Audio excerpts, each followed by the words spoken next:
Hi friends, இன்னைக்கு நம்ம lunch மெனுல பார்த்த எல்லா ரெசிபீஸும் ஒண்ணொண்ணா பார்க்கலாம். ஃபர்ஸ்ட் தேங்காய் பால் சாதத்துக்கு ஒரு பிரியாணி தாளால 1 டேபிள்ஸ்பூன் அளவுக்கு எண்ணெய், 1 டேபிள்ஸ்பூன் நெய் சேர்த்துட்டு இது கூட கொஞ்சம் பட்டை, கிராம்பு, ஏலக்காய், மராட்டி மொகு, ஜாதிபத்ரி, கல்பாசி, ஸ்டார் அனீஸ் இதெல்லாம் சேர்த்துட்டு கொஞ்சமா சோம்பும் சேர்த்துக்கோங்க. இப்போ இதுல காரத்துக்கு ஏத்த மாதிரி பச்சை மிளகாய் நான் வந்து ஒரு 4 ல இருந்து 5 பச்சை மிளகாய் இந்த மாதிரி ரெண்டா உடைச்சி சேர்த்திருக்கேன். அப்பதான் உங்களுக்கு காரமும் இறங்கும். இப்போ இந்த மாதிரி சேர்த்துட்டு ஒரு தடவை மிக்ஸ் பண்ணி விட்டுருங்க.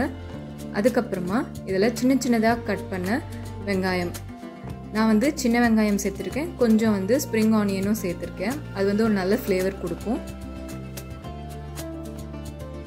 நீங்கள் நார்மலாக பெரிய வெங்காயம் கூட கட் பண்ணி இதில் சேர்த்துக்கலாம். இப்போ வெங்காயம் சேர்த்து இதை நல்லா மிக்ஸ் பண்ணிக்கோங்க. மீடியம் ஃப்ளேம்லேயே செய்யுங்க, ஏன்னா கலர் மாறக்கூடாது. இப்போ இதில் தேவைப்பட்டுச்சுன்னா முந்திரி சேர்த்துக்கலாம். நான் கொஞ்சமாக முந்திரி சேர்த்து அதையும் நல்லா இந்த மாதிரி மிக்ஸ் பண்ணி விட்டுக்கோங்க.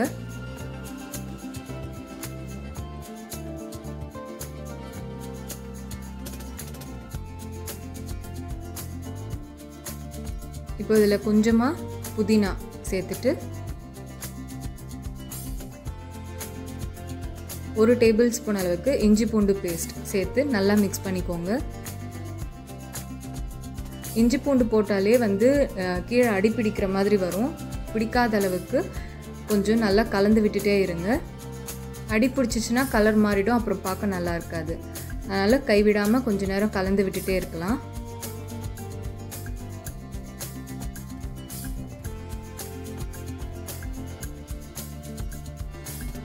இந்த எண்ணெய் நெய்லாம் வந்து கம்மியாக இருக்க மாதிரி தெரியும். நம்ம தேங்காய் பால் ஊற்றும் போது அதுலேருந்து கொஞ்சம் எண்ணெய் வரும். அதனால் கம்மியாக நான் சொன்ன அளவே சேர்த்துக்கோங்க.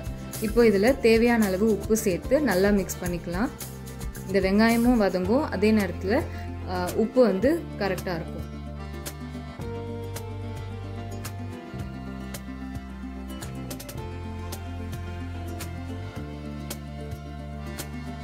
இப்போ வெங்காயம் நல்லா வதங்கினதுக்கப்புறமா இதில் தண்ணி சேர்த்துக்கலாம். நான் வந்து 1/2 கிலோ பாஸ்மதி ரைஸ் எடுத்திருக்கேன். அதுக்கு வந்து 800 ml தண்ணி ஊற்றணும். ஆனால் நான் வந்து ஒரு 600 ml தண்ணி தான் ஊற்றிருக்கேன். ஏன்னா நம்ம தேங்காய் பால் ஊற்ற போகிறோம்ல, அதனால் 600 ml தண்ணி கரெக்டாக இருக்கும். தண்ணி ஊற்றிட்டு ஒரு தடவை நல்லா மிக்ஸ் பண்ணிக்கோங்க. இது மூடி வச்சு நல்லா கொதிக்க வைக்கலாம். இப்போ தண்ணி வந்து லைட்டாக கொதிக்க ஆரம்பிச்சிருக்கு. இந்த மாதிரி தண்ணி கொதிக்கும் போது நம்ம ஊற வச்ச பாஸ்மதி ரைஸ் சேர்த்துக்கலாம். நீங்கள் ஊற வச்சு அப்படியே சேர்க்கலாம். நான் வந்து பாஸ்மதி ரைஸில் வந்து சுடு தண்ணி ஊற்றி ஊற வச்சுருந்தேன். அப்போது வந்து உங்களுக்கு அந்த கஞ்சிலாம் வந்து தனியாக வந்துடும். அப்புறமா நம்ம லைட்டாக தான் அந்த அரிசி ஊறியிருக்கும். அப்போ இதில் கரெக்டாக இருக்கும் வேகும் போது. இப்போ இதில் உப்பு செக் பண்ணிவிட்டு உப்பு வேணும்னா சேர்த்துக்கலாம். இப்போது அரிசி சேர்த்ததுக்கப்புறமா நம்ம தேங்காய் பால் எடுத்து வச்சுருக்கோம்ல, ஃபஸ்ட்டு தேங்காய் பால் அதை இதில் சேர்த்து ஒரு தடவை நல்லா மிக்ஸ் பண்ணி விட்டுக்கோங்க. மிக்ஸ் பண்ணும் போது அரிசியை உடைக்காமல் பார்த்து மிக்ஸ் பண்ணணும். இப்போ மிக்ஸ் பண்ணிவிட்டு இதை நல்லா கொதிக்க விடலாம். இது கூட கொஞ்சமாக கொத்தமல்லி சின்ன சின்னதாக கட் பண்ணி சேர்த்துட்டு நல்லா இந்த மாதிரி கொதி வரணும். கொதி வந்ததுக்கப்புறம் மூடி வச்சு ஹை ஃப்ளேமில் ஒரு 3 மினிட்ஸ் அப்படியே இருக்கட்டும்.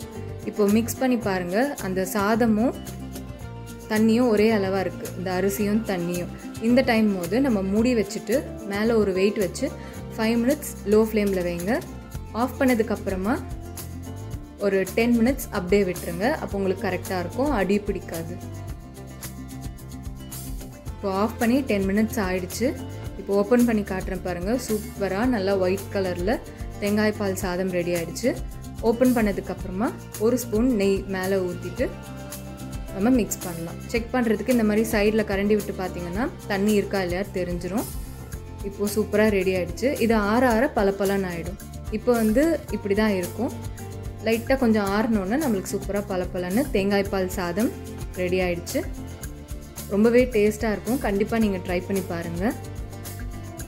இப்போது உருண்டை குருமா எப்படி செய்யலான்னு பார்க்கலாம். இதுக்கு கடாயில் எண்ணெய் ஊற்றிட்டு கொஞ்சமாக சோம்பு, அப்புறம் 2 வெங்காயம் நீள நீளமாக கட் பண்ணி சேர்த்துட்டு காரத்துக்கு ஏற்ற மாதிரி 2 பச்சை மிளகா, கொஞ்சம் கருவேப்பிலை சேர்த்து நல்லா தாளிச்சுக்கோங்க. இந்த வெங்காயம் நல்லா வதங்கணும். வெங்காயம் வதங்க உப்பு மட்டும் சேர்த்துட்டு நல்லா வதக்கிக்கலாம். வெங்காயம் வதங்கினதுக்கப்புறமா 2 தக்காளி நீள நீளமாக கட் பண்ணி இதில் சேர்த்து அதையும் நல்லா மிக்ஸ் பண்ணிக்கோங்க. இந்த தேங்காய் பால் சாதத்துக்கு குருமா வச்சிங்கன்னா சூப்பராக இருக்கும். அதனால தான் நான் உருண்டை குருமாவாக வச்சுருக்கேன். இப்போ இதில் 1 டேபிள் ஸ்பூன் அளவுக்கு இஞ்சி பூண்டு பேஸ்ட் சேர்த்துட்டு இதை நல்லா மிக்ஸ் பண்ணி விடுங்க.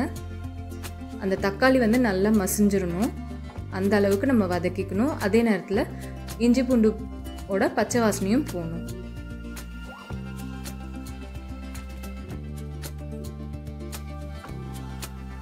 இப்போ இதில் கொஞ்சமாக புதினாவும் சேர்த்து நல்லா மிக்ஸ் பண்ணிக்கலாம்.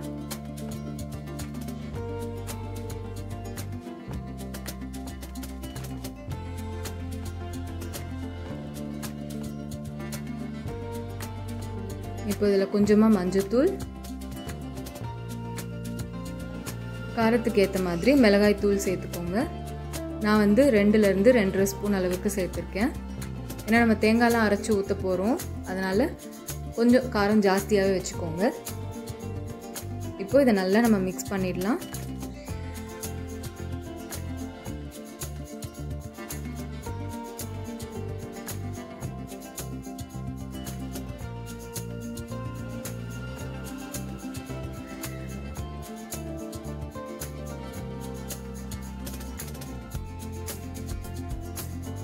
இப்போ இதில் வந்து தண்ணி ஊற்றணும். தண்ணிக்கு பதில் நான் 3ஆவதாக எடுத்த தேங்காய் பாலை நான் இதில் சேர்த்துக்கிறேன். ஏன்னா நம்ம சாதாரணமாக தண்ணி ஊற்றுறதுக்கு பதில் அந்த தேங்காய் பால் ஃபஸ்ட்டும் செகண்டும் எடுத்தோம்ல, அதுக்கப்புறம் அந்த தேங்காயிலேயே தண்ணி ஊற்றி நல்லா அரைச்சோன்னா இந்த மாதிரி கொஞ்சம் தண்ணியாக தான் கிடைக்கும். அதை கூட ஊற்றினாலும் கொஞ்சம் டேஸ்ட்டாக இருக்கும். அதனால தண்ணி ஊற்றிட்டு எக்ஸ்ட்ரா நம்மளுக்கு வேணும்னா கொஞ்சம் நார்மலான தண்ணி ஊற்றிக்கலாம். ஊற்றிட்டு இதை நல்லா கொதிக்க வைக்கலாம். இது இப்போ நல்லா கொதிச்சிட்ருக்கு.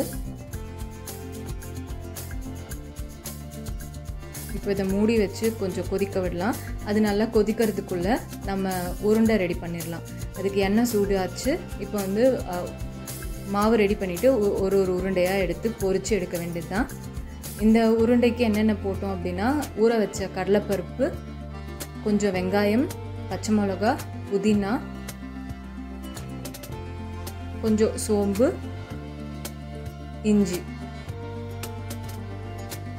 இது எல்லாத்தையும் வந்து ஒன்று பாதியமாக அரைச்சிட்டு அதை வந்து நல்லா மிக்ஸ் பண்ணி உருண்டை பிடிச்சி வச்சுருக்கோம்.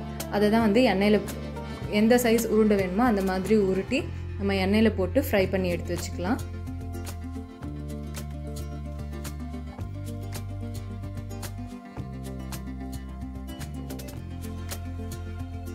இப்போ இந்த குழம்பும் நல்லா கொதிச்சிட்ருக்கு. இந்த டைமில் நம்ம கொஞ்சம் கசகசா, முந்திரி பருப்பு, கொஞ்சம் தேங்காய் வச்சு அரைச்சி அதையும் இதில் சேர்த்துக்கோங்க. சேர்த்து ஒரு தடவை நல்லா மிக்ஸ் பண்ணி விடுங்க.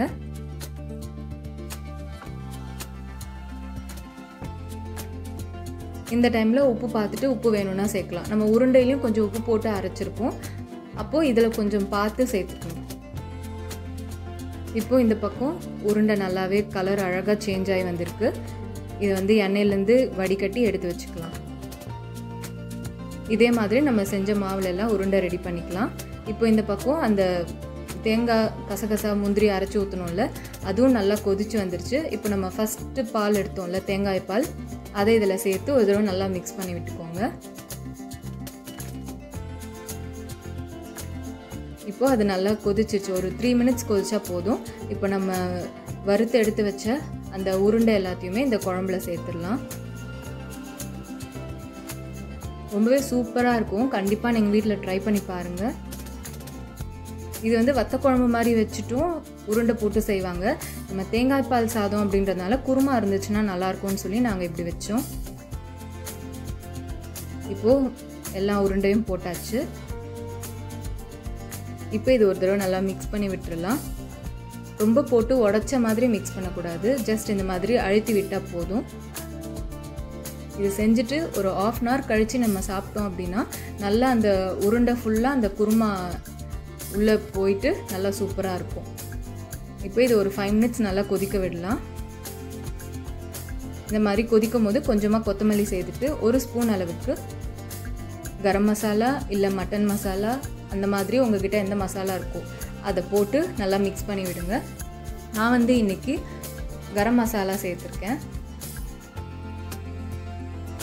சேர்த்து ஒரு தடவை நல்லா இதை மிக்ஸ் பண்ணி ஒரு 3 மினிட்ஸ் கொதிச்சா போதும்.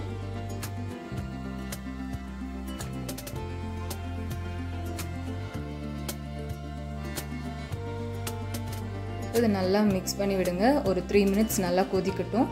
இந்த மாதிரி குழம்பு தண்ணியாக இருந்தால் தான் அந்த உருண்டையில் ஊறிட்டு கொஞ்சம் திக்காக ஆகும். நீங்கள் திக்காக வச்சுட்டு இந்த உருண்டை போட்டிங்க அப்படின்னா ரொம்ப தொக்கு மாதிரி ஆகிடும். அதனால் பார்த்து உங்களுக்கு எந்த கன்சிஸ்டன்சியில் வேணுமோ அதுக்கேற்ற மாதிரி தேங்காய் பால் தண்ணியெலாம் நம்ம ஊற்றிக்கலாம்.